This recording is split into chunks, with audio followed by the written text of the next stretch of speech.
विश्वरूप परमात्मा का प्रत्यक्ष यथार्थ दर्शन अध्यात्म विज्ञान सर्वांग योग द्वारा सप्रयोग, ऐसा इस पर लिखा गया है। विश्वरूप परमात्मा का प्रत्यक्ष यथार्थ दर्शन अध्यात्म विज्ञान सर्वांग योग द्वारा सप्रयोग, ऐसा इस पर लिखा हुआ है और इसका आपको स्पष्टीकरण चाहिए। अब इसके लिए ये विश्व, ये जो दिख रहा है ये क्या है? ये विश्व नहीं है क्या? विश्व ही है ना। विश्व किसे कहते हैं? जिसमें सारे देश, सागर, महासागर, नदियाँ, नाले, पहाड़, लोगों की बस्तियाँ, जितना जो भी है वो सब विश्व में है। कनाडा, अमेरिका, ये भी विश्व से अलग नहीं है। भारत, अफगानिस्तान, ये भी विश्व से अलग नहीं है। विश्व ये संपूर्ण का नाम है। अब इसका दर्शन हम कराते हैं, ये तो एक अनोखी बात हो गई, क्योंकि विश्व तो दिख ही रहा है। जब हमारा जन्म हुआ तब से तो हमें विश्व दिख ही रहा है, लेकिन हम विश्व को देखते हुए विश्व को नहीं देख रहे थे। इसको समझेंगे कि जैसे बेटा पुस्तक को देख रहा है तो पुस्तक भी विश्व में ही है, लेकिन वो विश्व है ऐसा नहीं देख रहा है, वो पुस्तक के रूप में देख रहा है। हमें लोग भी दिख रहे हैं, लेकिन हम मामा, दादा, काका, पड़ोसी, दोस्त, दुश्मन ऐसा देख रहे हैं। समग्र रूप में हमारी नज़र नहीं है, क्योंकि वही विश्व है। विश्व कोई नया नहीं है, नया बना नहीं सकते, पुराना ही है, और यही विश्व है जिसका दर्शन कराते हैं। विश्वरूप परमात्मा का दर्शन कराते हैं, इसका अर्थ यह है कि इसी विश्व को हम देख रहे थे, लेकिन जिस नज़र से देख रहे थे उस नज़र को बदलना है। पहले हम खंड खंड देखते थे, टुकड़ों टुकड़ों में देखते थे। ये मेरे पिताजी है, वो मेरी माता जी है, ये चाचा जी है, इस प्रकार अलग अलग दिखता था। लेकिन जब हम विश्वरूप की विशाल दृष्टि से देखते हैं तो वो सब क्या है? वो सारे जीवात्मा है ना। वो सब जीव ही तो है, हम भी जीव ही है। एक मुर्गा भी जीव है, एक गाय भी जीव है, एक बछड़ा भी जीव है, एक मछली भी जीव ही है, एक पेड़ भी जीव ही तो है ना। कोई नया तो है नहीं, लेकिन उसमें हमने क्या किया कि किसी को अपना मान लिया और किसी को पराया मान लिया। ये मेरे पिताजी है और वो मेरे पड़ोसी है, नहीं समझे? तो वही विश्वरूप है, केवल हमारी देखने का दृष्टिकोण जो है वो समग्र रूप में आना चाहिए। माता जैसे एक बर्तन में चावल बनाती है तो नालंदा बिहार में चावल पकाती है, लेकिन नालंदा ही बिहार है कि नहीं पक गया है? ऐसे कई नालंदा बिहार में उस चावल सब नालंदाओं जो बर्तन ही तो बिहार बना है, जो पक गया उसको लग रहा है जो बिहार नहीं पका है, तो उसमें का एक दाना अलग अलग जिलों से मसल के देखती है। तो हम नालंदा को बिहार नहीं कह सकते या नहीं पका। नालंदा बिहार में गंजी को तो वो, लेकिन बिहार का अस्तित्व जो है वो बड़ा है, विशाल है। उसी तरह से ये विश्वरूप परमात्मा, इसी विश्व का दर्शन कराते परमात्मा है, लेकिन वो देखने के लिए जो नजर है वो नजर है कैसे बना है। हम विश्व को नया निर्माण क्या नहीं कर सकते, विश्व यही है, अगर जानना से बदल भी नहीं सकते। इसी विश्व में की कोई वस्तु अपने की नजर बदलते हैं। अब वो नजर क्या है? कोई भी वस्तु, इसके लिए उदाहरण देखेंगे, रखेंगे एक लड़का और एक लड़की रखेंगे में सफर प्रतिनिधि रूप में, क्योंकि ये भी विश्व में ही सीट पर बैठे। पेन जो दिख रहा है वो दोनों को दिल्ली जाना है, और ये कागज चलते चलते बाप, वो लड़की बड़ी सुंदर थी विश्व में, लड़का भी बड़ा पढ़ा, तो मैं ये जो देखने में भी बड़ा सुंदर था। अब दोनों जा रहे हैं, इन घटकों को तो आपस में लेकर प्रयोग घंटे का सफर था, और वो प्रयोग से हम ये जानेंगे कि जो इसमें है वही इसमें है, लड़का इसमें है वही इसमें बड़ा खुश हो गया, जो इसमें है वही बड़ी सुंदर है, जो इसमें है वही इसमें, और जो इसमें है वही में भी जो व्यवस्था में एक ही है, जो हम जांचेंगे, यानी उसकी जो भाषा है, शैली है, अब शुरुआत करने का जो अंदाज है वो बड़ा। तो जब भी हम कोई चीज को जानने लगते हैं, मन में ये बात आई, तब हम आंखों से पहले कौन है से मुझे भी विवाह करना ही, कोई भी चीज हो, अगर इनसे विवाह हो जाए आंखों से देखते तो बड़ा आनंद हो जाएगा। तब सोचा है वो लड़का उजाला हो तब दिखता है, वो लड़की भी समय टाइम पास करने के लिए बातचीत करते हैं दोनों। और लड़के ने कहा आंखों में अगर हमारे कोई विकार है तो उसने कहा मैं दिल्ली जा रहा हूँ। लड़की ने पूछा आप कहाँ जा रहे हैं? मैं भी दिल्ली जा रहा हूँ। लड़की ने कहा कि मैं इंटरव्यू देने जा रहा हूँ। लड़के ने कहा कि मेरे बड़े भाई की शादी है, उस शादी के लिए मैं जा रहा हूँ। इस प्रकार बातें करते करते बात यहाँ आ गई कि आपका नाम क्या है? तो लड़की ने कहा कि मेरा नाम सीमा चौरसिया है। तो फिर लड़की ने पूछा कि आपका क्या नाम है? तो मेरा नाम है पराग चौरसिया। अरे बोले वो पराग चौरसिया और मैं सीमा चौरसिया, तो क्या इन्हें आप कहाँ के रहने वाले हैं? तो उसने कहा कि हम तो पहले जबलपुर में रहते थे। तो इसने भी कहा कि हाँ जबलपुर में तो मेरे चाचा रहते थे। तो बोले चाचा क्या ज्ञानीराम चौरसिया? बोले हाँ। अरे आप ज्ञानीराम चौरसिया को कैसे पहचानते हो? तो बोले वही तो मेरे पिताजी है। तब वो लड़के के ख्याल में आया कि अरे ये तो मेरी चचेरी बहन है, पहचान हो गई। अब उसके मन में ये भावना निकल गई कि मैं इससे विवाह करूंगा, क्योंकि वो बहन हो गई, बहन है मेरे रिश्ते में, मेरी हाँ, मैं अब इससे शादी नहीं कर सकता। वही लड़का जो उस लड़की के साथ शादी करने का मन में विचार रखकर सफ़र कर रहा था, वही लड़का विचार करने लगा है कि ये एमएससी लड़की है, इसके लिए कोई अच्छा सा लड़का मैं खोजूंगा और इसका विवाह कर दूंगा। अब वो भाई की नज़र से सोच रहा है। लड़की भी वही है, लड़का भी वही है, केवल परिवर्तन कहाँ हुआ? वहाँ पर पहचान से, सोच से परिवर्तन हुआ। सोच, उसकी सोच बदल गई। सोच बदल से ही वो वधू की जगह बहन नजर आई और अब वो सोच रहा है विवाह का ही, लेकिन वो बहन की नज़र से सोच रहा है। अंतर हो गया। उसी तरह इस विश्व को पहले हम किस रूप में देखते थे? इससे हमें ये चाहिए, उससे हमें वो चाहिए, हमें ये चाहिए, हमारा ऐसा होना चाहिए, यहाँ से ले लूँ, वहाँ से ले लूँ, ये मेरा है, वो तेरा है, इस प्रकार सोचते थे। लेकिन अध्यात्म विज्ञान के द्वारा जब विश्वरूप परमात्मा का परिचय मिलता है, तब हमारे मन में ये भूमिका आती है कि ये विश्व ही परमात्मा है। और अब जब मैं परमात्मा को जान चुका, देख चुका हूँ, तो अब मेरा उस परमात्मा के साथ व्यवहार कैसा होगा? बदल जाएगा ना। पहले मेरा व्यवहार कैसा था? लूटने का, खसोटने का, दबाने का, छीनने का। अब वही व्यवहार मेरा कैसा हो गया? सेवा का व्यवहार हो गया, क्योंकि अब हम जानते हैं कि वो ही परमात्मा है। और इस प्रकार जानने से ही वो जो टुकड़ों टुकड़ों में दिख रहा था, जो अलगाववाद था, असंगता थी, वो समाप्त हो गई और ये विश्व यही इकाई परमात्मा है, ऐसा जानकर फिर हमारी दृष्टि बदल गई। अब ये तो हो गया विश्वरूप परमात्मा का दर्शन। अब इसका यथार्थ दर्शन करेंगे। जैसे यथार्थ का मतलब होता है जैसा है वैसा, जैसा है वैसा। उस माता जी एक बर्तन में चावल पकाती है, इतना सारा ढेर सारा चावल पकाती है। अब वो चावल पक गया है कि नहीं पक गया है, तो वो क्या करती है? उस चावल के जो बर्तन है, जो पक गया, उसको लग रहा है कि पका या नहीं पका, तो उसमें का एक दाना उठाकर वो ऐसा मसल के देखती है कि चावल पका है या नहीं पका। पूरे गंजी को तो वो नहीं उलटती, एक दाना उलटती है।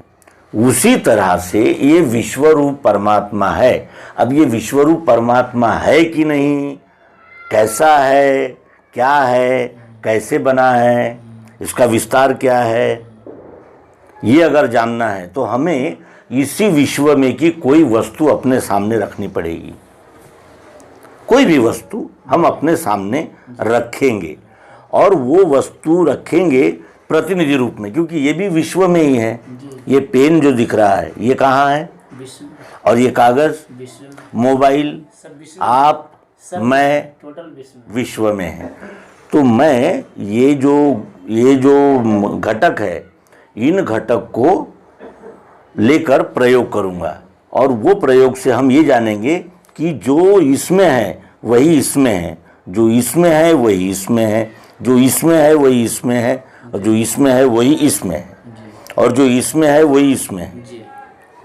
सब में एक ही है, ये हम जांचेंगे। ठीक है, अब शुरुआत करते हैं। तो जब भी हम कोई चीज़ को जानने लगते हैं तब हम आँखों से पहले आँखों से देखते हैं। कोई भी चीज़ हो हम आँखों से देखते हैं। तो आँखों से तब कब दिखता है? जब उजाला हो तब दिखता है। अंधेरा हो तब दिखता है क्या? नहीं। और मान लो कि आँखों में अगर हमारे कोई विकार है तो दिखता है क्या? नहीं। देखने के लिए हमारे पास आँखें हैं। उजाले में आँखें देखती है, अंधेरे में नहीं देखती। और आँखों में अगर कोई विकार है तो भी दिखता नहीं। उजाले में ही वस्तुओं का रूप दिखता है। इसका मतलब यह है कि उजाला, प्रकाश अग्नि का रूप है। अग्नि से आंखें बनी हुई है और आंखों से रूप दिखता है। बराबर है?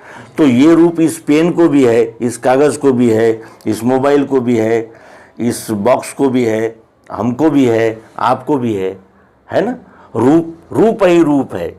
इस बेडशीट को है, इस बैनर को है, इस कैमरे को है, सबको रूप है ना? रूप ही रूप है। अब ये रूप और ये रूप जुड़ा हुआ है कि अलग है? ये इससे ये जुड़ा है ना?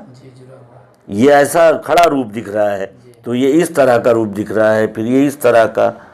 चारों ओर नज़र फैला के देखो, ये रूप इस रूप से अलग नहीं है, ये रूप इस रूप से अलग नहीं है, सब जुड़ा हुआ है और आँखों से ही दिखता है। अग्नि से बनी हुई आँखें और आँखों से दिखने वाला रूप, जो हमें एक एक पदार्थ में, एक एक वस्तु में दिखता है कि नहीं दिखता? दिखता है। तो पहला अंग प्रकृति का अग्नि है। अग्नि से आंखें बनी हैं और आंखों से रूप दिखता है। रूप दिखता है, यथार्थ प्रत्यक्ष। हम विश्वरूप परमात्मा का यथार्थ और प्रत्यक्ष दर्शन कर रहे हैं, उसमें कोई कल्पना वाली बात नहीं है। फिर हमारे पास कान है। कान से हम शब्द सुनते हैं, आवाज सुनते हैं, कान से ही सुनते हैं। और वो आवाज कब आता है? जब हम किसी वस्तु को पटकते हैं, बजता है, हाँ, तभी आवाज आती है कानों में। तो आकाश यानी अवकाश, स्पेस से बने हुए कान और कान से आने वाला शब्द या आवाज, ये दिखता है। इसमें ऐसा आवाज है तो इसमें ऐसा आवाज है, इसमें ऐसा आवाज है। आवाज के प्रकार अनेक है, लेकिन आवाज आता किससे है? कान से। तो कान से आवाज दिखता है, दिखा ना? कहीं ठन ठन दिखा, कहीं फटफट दिखा। आकाश से बने हुए कान और कान से आने वाला आवाज। फिर हमारे पास में क्या है? तो हमारे पास में त्वचा है, चमड़ी। हम जब छूकर देखते हैं, कागज़ को छूते हैं, पेन को छूते हैं, अपने आप को छूते हैं, तो हमें क्या है? अनुभव किसका आता? स्पर्श का अनुभव आता। यहाँ ऐसा कड़क स्पर्श है तो यहाँ मुलायम स्पर्श है, यहाँ ठंडा है तो यहाँ गर्म है ना? कोई जगह ऐसी है कि जहाँ स्पर्श नहीं हो? पूरी दुनिया में जहाँ भी हम छुएंगे हमें स्पर्श आएगा। हाँ, तो ये वायु तत्व से बनी हुई त्वचा है और त्वचा से स्पर्श दिखता है। विश्वरूप परमात्मा का हम क्या कर रहे हैं? दर्शन कर रहे हैं। दर्शन का अर्थ होता है दिखना। ठीक है? त्वचा से ही, यानी वायु तत्व से ही त्वचा बनी है। इसका क्या प्रमाण है? तो जब लकवा मार देता है तो क्या होता है? क्या होता है तब हमारे शरीर में अर्धांग वायु हो जाता है, यानी वायु निकल जाता है। जहाँ जहाँ से वायु निकल जाता है वहाँ वहाँ खून जम जाता है, और खून जम जाने से ही उसे लकवा कहते हैं। वायु निकल जाता है शरीर से, नहीं? बराबर। तो वायु तत्व से त्वचा बनी है। फिर हमारे पास में क्या है? जीवा है, जीभ। जीभ को हम इस कागज़ को लगा के देखेंगे, इस पेन को लगा के देखते हैं, इस मोबाइल को लगाते हैं, इस बैग को लगा के देखते हैं, तो हमें कुछ न कुछ स्वाद आता है, अनुभव आता है। तो ये जीवा जो है वो हमेशा गीली रहती है जी। और ये गीलेपन की वजह से ही वो जीभ से हम स्वाद लेते हैं, यानी वस्तु में का जो स्वाद है वो जीभ से दिखता है, दिखता है ना, खारा है कि खट्टा है, चटपटा है कि मीठा है, ये कैसे दिखता है? जीभ से दिखता है। तो जल तत्व से बनी हुई जीभ है और जीभ से स्वाद दिखता है।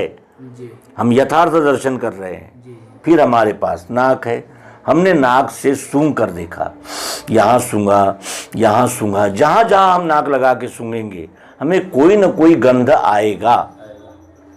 2 किलोमीटर पर एक कुत्ता मरा पड़ा है, वो हमें खबर किसने दी? नाक ने दी, क्योंकि नाक ने कहा कि वहाँ कुछ सड़ रहा है, गमक रहा है। तो नाक से हमें क्या दिखा? गंध दिखा। हाँ, वो दुर्गंध भी गंध ही है और सुगंध भी गंध ही है। नाक से दिखता है, दिखता है, ये कल्पना वाली बात नहीं है। यहाँ दिखने वाला काम है, यथार्थ दर्शन है ना। तो वो नाक जो है ये पृथ्वी तत्व से बनी है। भगवान श्री कृष्ण जी गीता में कहते हैं पुण्यो गंधा पृथिव्यांच, गंध जो है वो पृथ्वी का गुण है। इस प्रकार हमने आँख, कान, नाक, त्वचा और जीभ, इनसे शब्द, स्पर्श, रूप, रस, गंध, इन्हें प्रत्यक्ष देखा। क्या किया हमने? देखा, सुना, लिखा है, कहा था, इस बात का अब यहाँ कोई महत्व नहीं है। हम अपनी आंखों से देख रहे हैं। आप भी प्रयोग करके यहाँ देख सकते हो कि ये सचमुच इन 5 ज्ञानेंद्रियों से इस वस्तु के 5 भाव तुमको दिखते हैं या नहीं? दिखते हैं ना कि नहीं दिखते? मतलब गुरुदेव कोई कहेंगे, आप कहेंगे कान से आवाज को सुनाई पड़ा। हाँ जी ठीक है, आप कह रहे हैं कान से दिखता है। और कान से आवाज दिखता है कि नहीं? हाँ, सुनाई पड़ता है। सुनाई पड़ रहा, लेकिन दिखता, यानी देखा ना आपने, कोई सुरी लगा रहा है, कोई कितना कहेगा कि आँख से न दिखाई पड़ता, आँख से रूप दिखता है, लेकिन कान से शब्द आवाज दिखता है। कोई मीठे आवाज में गा रहा है, लता मंगेशकर गा रही है, और कोई मुझ जैसा व्यक्ति गाना गा रहा है, तो आप क्या कहेंगे कि इसकी आवाज में सुरीलापन दिखता है, उसकी आवाज में सुरीलापन नहीं दिखता। 5 ज्ञानेंद्रियां, इनको ज्ञानेंद्रियां क्यों कहा जाता है? क्योंकि ये हमें ज्ञान देती है, हमें दिखाती है। क्या है? जैसे जीभ से हमने स्वाद लिया तो जीभ से हमें दिखा, हमें जीभ से दिखा, मीठा है, चरपरा है, खट्टा है, खारा है, ये दिखा कि नहीं दिखा? तो कितना कहें कि अनुभव न हुआ, मतलब दिखा नहीं। हाँ, अनुभव हुआ, भले दिखा कैसे? दिखा नहीं, अनुभव हुआ। हाँ, तो अनुभव हुआ है ना। अभी मुझे ये मेरे सामने एक पदार्थ लाकर रख दिया गया, अब मुझे इसमें देखना है कि ये कैसा है। अब मैंने चख कर देखा तो मुझे ये मीठा दिखा, तो मैंने खाने की इच्छा हुई मेरी। और ये अगर फल जैसे करेला है, वो चबाया मैंने, कड़वा लगा, तो खाने की इच्छा नहीं हुई। तो मुझे इसमें क्या दिखा कि जो मैं खाने लगा तो मीठा दिखा, और फेंकने लगा तो कड़वा दिखा।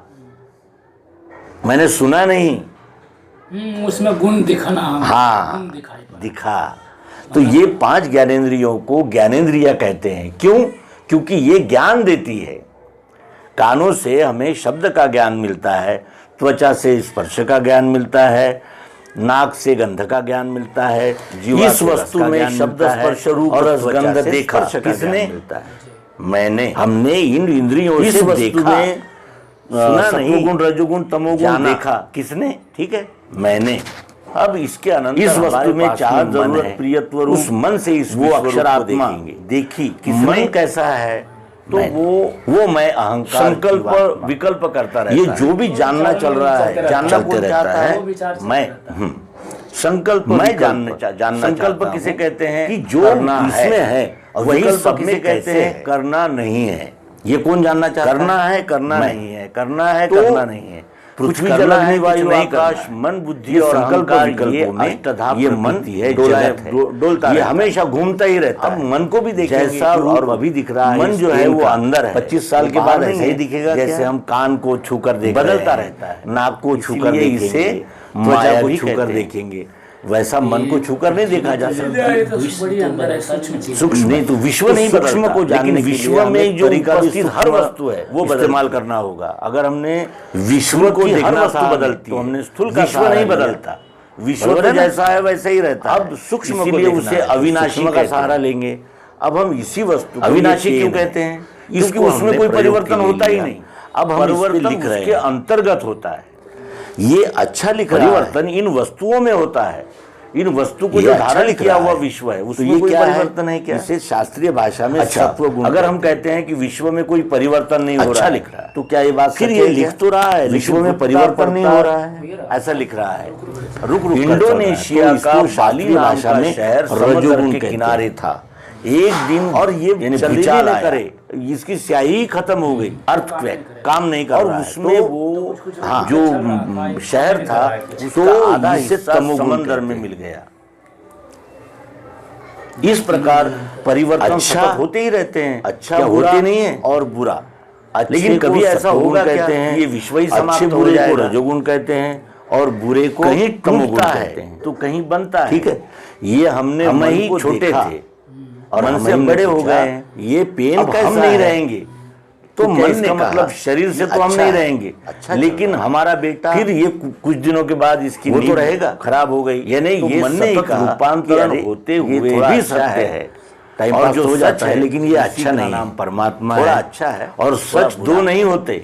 सच उसी मन ने एक समय ऐसा आया कि कहा कहीं भी अब ये किसी काम का नहीं है, सदैव सार्वभौमिक सार्वत्रिक हमेशा है, सच एक ही होता है। ये तीन प्रकार नहीं होते इस मन का, और सच यही है तो ये विश्वरूप परमात्मा अच्छा ही कब लगता है। इसी विश्व में कृष्ण आए, जब हमारे उपयोग में यीशु आए, मोहम्मद आए। बुरा कब लगता है? नानक आए, जब हमारे उपयोग का नहीं होता। कबीर आए, सब हम देखते हैं कि नहीं हर वस्तु में चले गए। हम भी इसी विश्व में आए, हम भी अभी है, हम अच्छी बातें कर रहे हैं को प्राप्त करेंगे, अच्छा लग रहा है।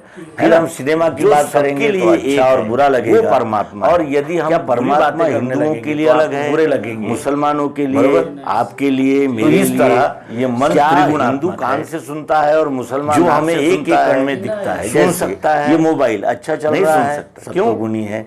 क्योंकि सत्य एक ही होता है, वो सबके लिए होता है। यहाँ कोई चलता ही नहीं है, बेकार हो गया। तो मजहब की बात हुई, संप्रदाय की बात हुई, वही हम यहाँ देख रहे हैं। हमने मन के द्वारा इन तीन गुणों को देखा, मेरी अनुभव लिया। ऐसी कोई बातें हुई यथार्थ प्रत्यक्ष, जो सब बातें नहीं हो रही, प्रत्यक्ष बात है। और जो एक है वही हमने तो 5 तत्व यानी 5 महाभूतों से बनी हुई जितने भी जो जगह निर्माण से पंच तन्मात्राएं देखी, पृथ्वी जल अग्नि वायु आकाश, हमने अनेक प्रकार के जो टुकड़े दिख रहे हैं, ये टुकड़े मनुष्य ने जो हमारे 5 ज्ञानेंद्रियों ने हमें दिखाया।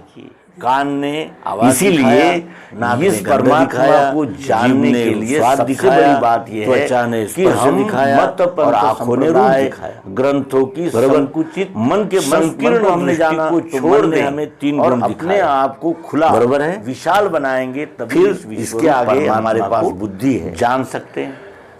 ठीक है, ये अब हमने कहा मन ने वही परमात्मा, उसका निर्णय बुद्धि ने जान लिया, तो हम बुद्धि के पास चले गए। हमने बुद्धि को बताया ये परमात्मा कि हमने इस वस्तु में 5 ज्ञानेंद्रियों से 5 प्रकार सुना नहीं लिए, जाना मन से 3 प्रकार के अनुभव लिए। इस महाराज ने आप क्या कहती हो? महाराज ने वैसा बताया, तो बुद्धि ने कहा इनका ऐसा कहना है, हमने इसको ये सब हमने सुना था। आज हमने के लिए रस के और जो देखा है हम उसी को मानते हैं, या क्योंकि अगर नहीं लाया था देखा हुआ न मानते होते तो परमात्मा हमें इसको हमने लाया किस लिए, काम क्यों देता? वो भी लिखने के लिए हम जाने, यानी चाहत माना हुआ जो भी हो सकता है, लेकिन जाना हुआ वो इस वस्तु में अब ये विश्वरूप परमात्मा। अगर चाहत जरूरत प्रियता नहीं होता, अब तक अगर हम ये वस्तु व्यवहार को देखते हैं तो कैसा दिखा? छीनना है, झपटना है, मोबाइल शोषण करना है, हाँ नहीं वो है अक्षर भाव, किसी भी तरह जिसे आत्मा कहते वो चाहिए मुझे, ये अब वो कहाँ नहीं है। लेकिन जब हम इस विश्वरूप परमात्मा का दर्शन कर लेते हैं तो फिर हमारा व्यवहार कैसा हो जाता है?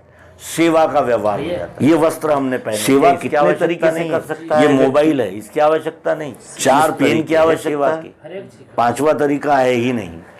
संपूर्ण विश्व में एक कण भी ऐसा नहीं है जिसमें शब्द स्पर्श रूप रस गंध न हो, जिसमें न्याय रक्षा करना और कराना, सत्वगुण रजोगुण तमोगुण न हो, और जिसमें चाह जरूरत प्रियत्व न हो, ऐसी वस्तु। तीसरा वर्ग है व्यापार, गोपालन, किसी का चाहत है ये तीसरा वर्ग है, इसे वैश्य कहते हैं। वो आत्मा है जिनसे ये तीनों काम नहीं हो सकते। कोई भी ऐसी वस्तु नहीं मिलेगी जिसमें आत्मा न हो। शुद्ध आत्मा का अर्थ ये नहीं है जैसे वो कोई हमारे सोचने का काम, यानी जैसे काल्पनिक है, हमारे शरीर पर कोई आघात होता है तो उसको रोकने का काम ये हाथ, नहीं समझे, वो कोई हमारे शरीर को चलाने के लिए, हमारे शरीर को ये प्रत्यक्ष यानी निरो रखने के लिए, हमारे शरीर को, इसमें कोई भी कल्पना वाली बात। ये पेट अन्न को संभाल कर, अन्न बुद्धि से पूछा कि ये वह संचार करता है किस लिए आई है, और ये बुद्धि ने कहा जहाँ जरूरत प्रियत्व की वजह से ये सारी वस्तुएं उपस्थित हुई है।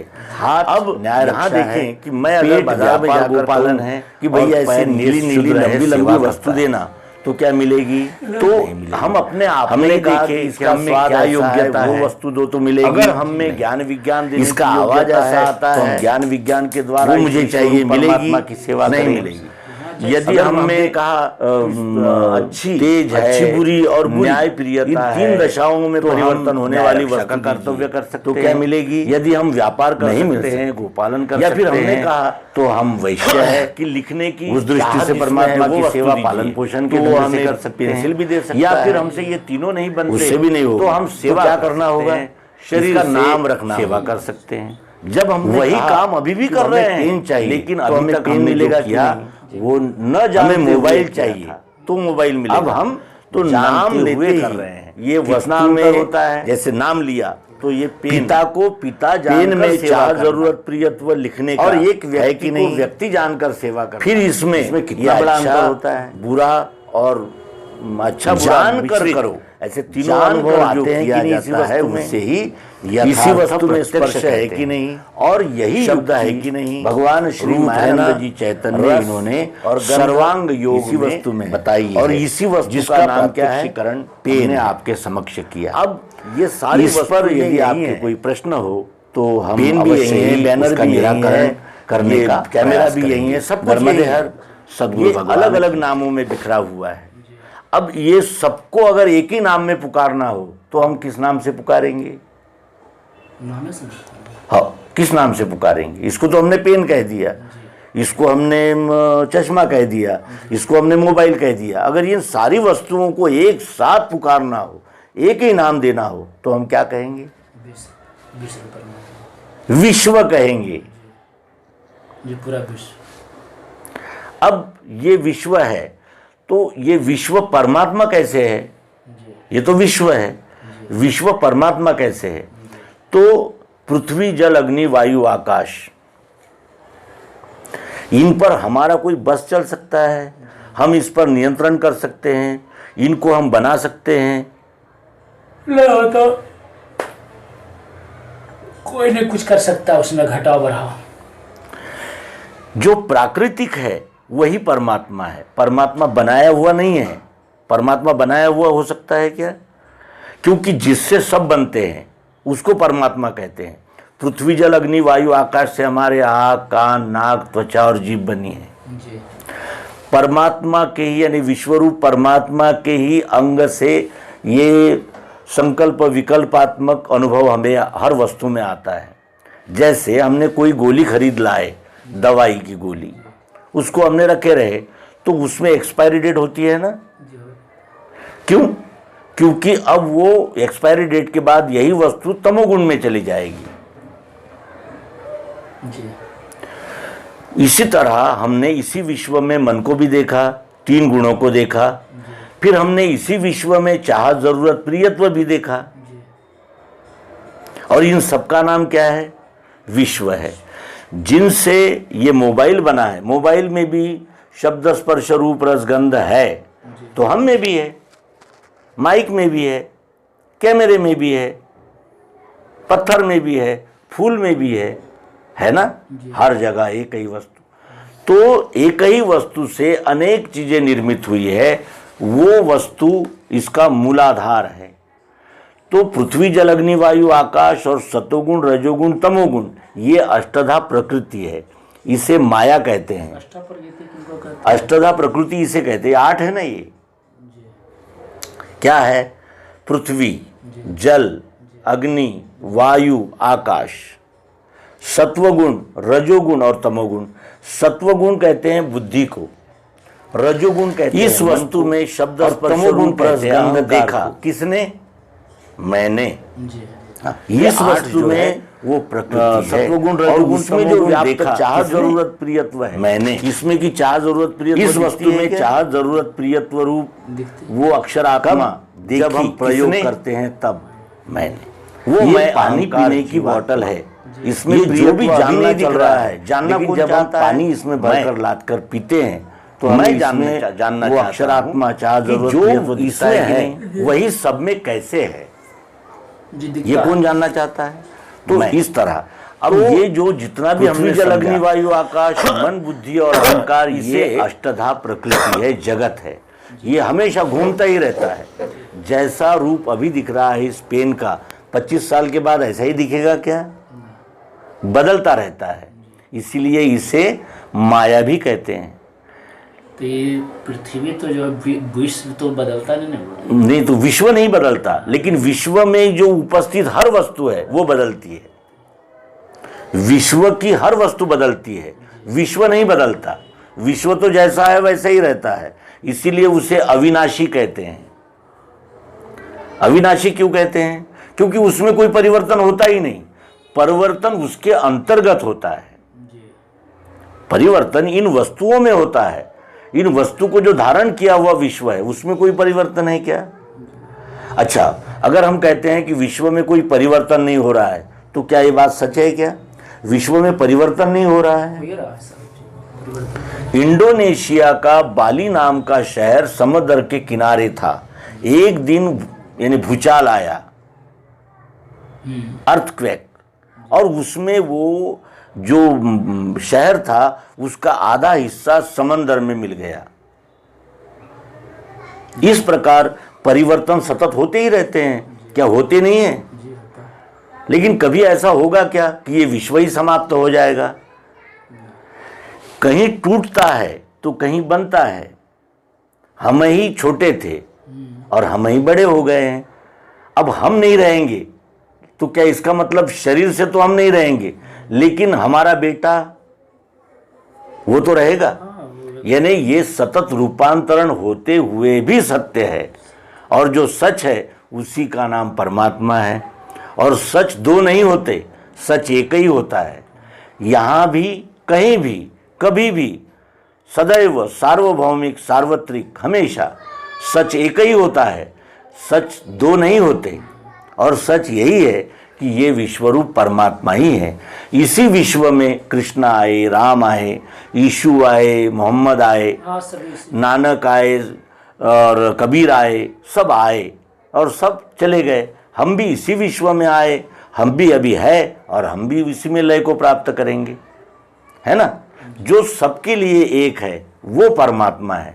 क्या परमात्मा हिंदुओं के लिए अलग है, मुसलमानों के लिए, आपके लिए, मेरे लिए? क्या हिंदू कान से सुनता है और मुसलमान नाक से सुनता है? सुन सकता है? नहीं सुन सकता। क्यों?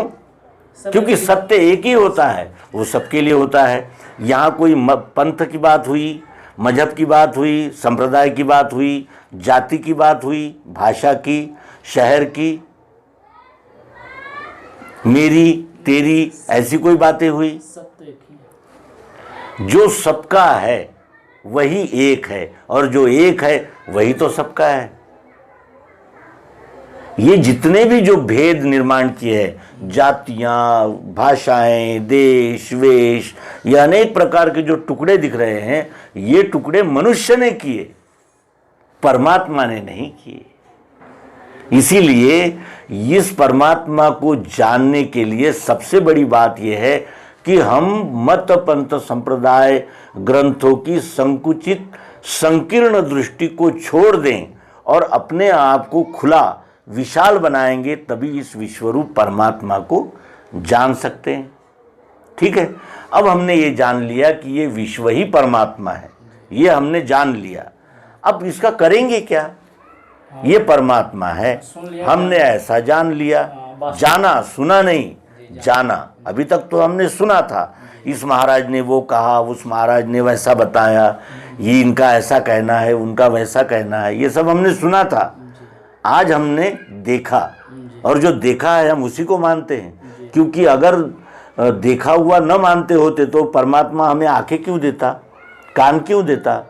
वो भी चाहता है कि हम जाने, माने नहीं। माना हुआ झूठ भी हो सकता है, लेकिन जाना हुआ झूठ नहीं। अब ये विश्वरूप परमात्मा के साथ हम व्यवहार कैसा करें? अब तक अगर हम अपने व्यवहार को देखते हैं तो कैसा दिखा? छीनना है, झपटना है, शोषण करना है, नहीं जी। और किसी भी तरह मुझे वो चाहिए, मुझे ये चाहिए। लेकिन जब हम इस विश्वरूप परमात्मा का दर्शन कर लेते हैं तो फिर हमारा व्यवहार कैसा हो जाता है? सेवा का व्यवहार हो जाता है जी। सेवा कितने तरीके से कर सकता है व्यक्ति? 4 तरीके हैं सेवा के, 5वां तरीका है ही नहीं। कौन से 4 तरीके हैं? ज्ञान विज्ञान, देना और लेना, जो शिक्षक करते हैं।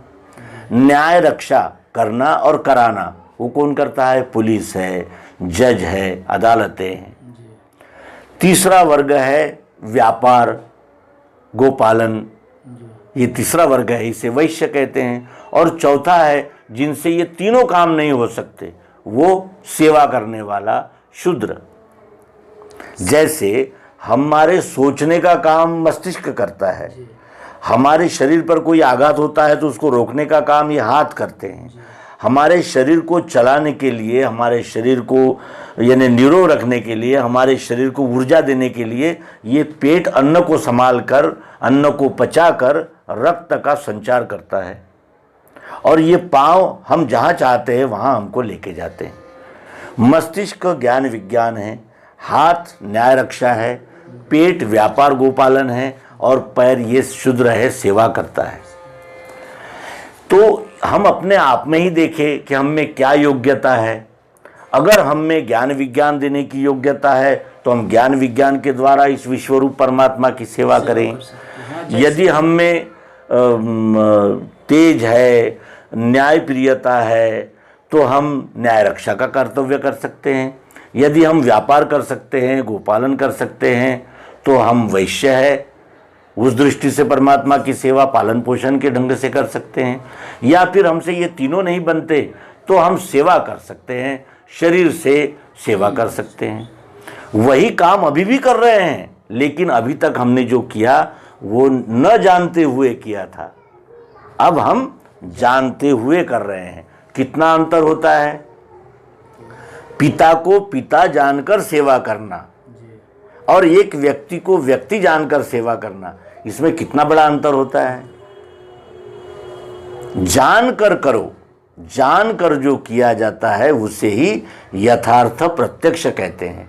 और यही युक्ति भगवान श्री मायानंद जी चैतन्य इन्होंने सर्वांग योग में बताई है, जिसका प्रात्यक्षिकरण हमने आपके समक्ष किया। इस पर यदि आपके कोई प्रश्न हो तो हम अवश्य ही उसका निराकरण करने का प्रयास करेंगे। नर्मदे हर, सद्गुरु भगवान की जय।